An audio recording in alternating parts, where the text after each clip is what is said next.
Primero, agradeceros que nos hayan invitado a asistir. Segundo, disculpadme porque tengo un buen constipado y seguramente me cueste hablar. Pero bueno, intentaré ser breve, ¿no? Yo hoy vengo no como especulador, no vengo como rentista, no vengo como multipropietario, no vengo como un fondo de inversión ni como un fondo buitre, no vengo incluso como una inmobiliaria bancaria. Yo vengo como un ciudadano, vengo como Jaime, como Mercedes, que tiene un piso en la calle Burgos, vengo como Paco, que vive en Castrudiales y tiene también una vivienda, vengo como Luzmina, que es una ucraniana que vino hace muchos años, se ha conseguido comprarse una vivienda hipotecada y que alquila una habitación. Vengo como 6.500 propietarios que somos propietarios de viviendas de uso turístico. No somos empresas, somos propietarios individuales. Somos 6.500 contribuyentes y, sobre todo, somos 6.500 personas fundamentales para el tejido empresarial y económico de esta comunidad. Lamentablemente, no quiero generalizar, pero para ustedes no somos eso. Somos una perfecta cortina de humo a la que achacar la falta de planificación durante años en el problema de la vivienda.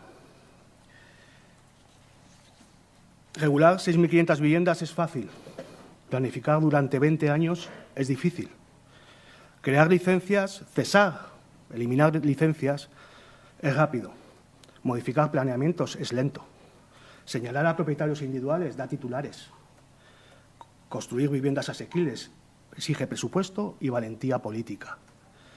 Nos convierten en el problema porque es más sencillo que reconocer errores propios.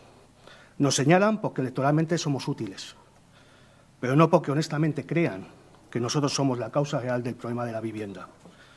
Cuando no se planifica vivienda durante 20 años, siempre es más tentador buscar culpables que asumir las responsabilidades. Señorías, hoy la casualidad ha querido que hoy sea el día en el que el decreto 50/2025 cumple 8 meses, los 8 meses que nos dio ese decreto para adaptarnos a una nueva regularización. 8 meses para rehacer expedientes ya inscritos, 8 meses para revisar actividades que eran plenamente legales, 8 meses para volver a empezar de cero. Y hoy, justo hoy, miles de propietarios han quedado fuera de la legalidad administrativa. No por incumplir, no por fraude, no por sanción firme, sino por un cambio normativo aplicado con efectos retroactivos. Antes de ayer, el consejero de Turismo estuvo en esta casa y dijo que de los 6.500 propietarios o inscripciones en el registro, no llegaba a 1.000 los que habían presentado la documentación requerida, solo 5 días antes de que caduque el plazo. Eso no es un incumplimiento ciudadano. Eso es el fracaso de una norma imposible de cumplir. Hoy comienza un daño económico sin precedentes a la economía de Cantabria. No es una opinión, es la consecuencia directa de las decisiones que han generado la inseguridad jurídica masiva que nos ha provocado. Pero antes de hablar de lo que se destruye, voy a hablar de lo que tenemos. Todos sabemos lo que tenemos. Tenemos un territorio extraordinario. 2025 fue el mejor año turístico en la historia de Cantabria del siglo XXI. Más de 2 millones de visitantes, más de 6 millones de pernoctaciones, 430.000 turistas internacionales que han generado un gasto de más de 500 millones de euros. Somos el 13% del PIB, el turismo es el 13% del PIB, movemos más de 35.000 empleos y generamos más el 14% del empleo de Cantabria.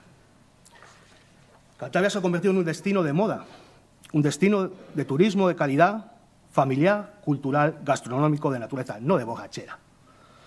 Un turismo de calidad que gasta, que repite y que recomienda. Las cuevas, los valles, la gastronomía, el camino, los picos de Europa, los mercados, los puertos, el arte rupestre, todo eso lo quieren ver la gente que está afuera. Y aquí está la contradicción de este Parlamento que no puede ignorar. El propio consejero de Economía dijo que Cantabria tiene ante sí una oportunidad histórica y que el estudio de impacto del Gobierno concluye que la clave es descentralizar y desestacionalizar. Y, sin embargo, el mismo Gobierno que celebra estos datos es el mismo Gobierno que en julio del 2025 hace un decreto que destruye el instrumento que lo hace posible. Porque en el turismo cultural, gastronómico y de naturaleza que tanto celebran, ¿dónde se van a alojar? ¿Desde dónde recogen los valles pasiegos, visitan Altamira, van a Fuente D o a los pueblos o a la ciudad? Se lo digo a ustedes, desde una vivienda de uso turístico, desde la casa de Jaime, de la casa de doña Mercedes, desde la habitación de Ludmila, desde la casa de 6.500 propietarios que ustedes acaban de dejar al borde de la ilegalidad. 6.500 propietarios, por favor, quédense con las cifras, que representan más de 40.000 camas, plazas alojativas en Cantabria, casi el doble que las plazas hoteleras que existen en esta comunidad. Somos la tipología de alojamiento con el 60% de las plazas que ustedes quieren eliminar. ¿Dónde se van a alojar las personas que quieren evitar? No existe un turismo cultural, gastronómico y de naturaleza distribuido por todo el territorio sin las viviendas que lo hacen posible en cada municipio, que son las viviendas de uso turístico. Han utilizado contra nosotros narrativas, pero nosotros respondemos con datos. Datos firmados por un perito judicial, datos del INE, de la Agencia Tributaria, del Catastro, del Ministerio de Hacienda, no opiniones, hechos. Las viviendas de uso turístico han generado 350 millones de euros de gasto turístico al año. Somos el 60%, lo vuelvo a decir, el 60% de la capacidad alojativa de esta comunidad. El turismo extranjero se gasta 2.000 euros por su estancia, casi el doble que el que está alojado en un hotel. Y durante su viaje utiliza más de 130 servicios. El dinero llega al bar del pueblo, a la tienda, al guía, al taxista, al fontanero. No se queda en la caja de una cadena hotelera. Por lo que vimos ayer al consejero de Turismo, el decreto provocará la desaparición de más del 80%, no el 60%, que pensábamos en un inicio, el 80% de esta oferta. Estamos hablando que se van a perder más de 5.000 viviendas de las 6.500. Vamos a perder 30.000 plazas de alojamiento, lo que significa que vamos a perder más de 3.500 empleos directos. El impacto económico total para esta comunidad va a ser de más de 1.500 millones de euros en 2 años, señores. No se puede sustituir el turismo con una mano y con la otra señalar a quienes lo hacen posible, que somos en gran parte las viviendas de uso turístico. El propio Gobierno habla de descentralizar para llevar la riqueza a los valles pasiegos, la nueva joya de la corona. Pues bien, si viviendas de uso turístico, esos valles no tienen proyecto. Porque las viviendas de uso turístico están presentes en 100 de los 102 municipios. En los municipios de ellos somos la única modalidad alojativa existente. No hay un hotel. Hay una familia que ha rehabilitado una casa abandonada, que invirtió sus ahorros y que ahora sostiene con esos ingresos esa casa. Y esa casa hace que el bar del pueblo tenga clientes, que la tienda de la comarca venda, que el guía de senderismo trabaje y que el municipio tenga población. Pero vamos a hablar de la ley de vivienda que ustedes nos presentan. No se discute el derecho a la vivienda digna, nadie discute la necesidad de la planificación, nadie discute si existen problemas estructurales al acceso a la vivienda. Pero una cosa es planificar y otra cosa muy distinta es señalar. Las viviendas de uso turístico no son vivienda protegida, no son parque público, no son suelo reservado, no forman parte del fondo de vivienda. Somos propiedades privadas, adquiridas con ahorro, hipotecadas, sujetas a IBI, a IRPF, generadoras de empleo y actividad económica, en todos los municipios de Cantabria. Si existe un problema estructural de la vivienda, no se resuelve reinterpretando el planeamiento urbanístico, se resuelve planificando suelo, desarrollando suelo, construyendo vivienda. Porque el problema de la realidad de la vivienda son las causas conocidas, y ninguno de ellos tiene nombre y apellidos de los propietarios de la vivienda de uso turístico.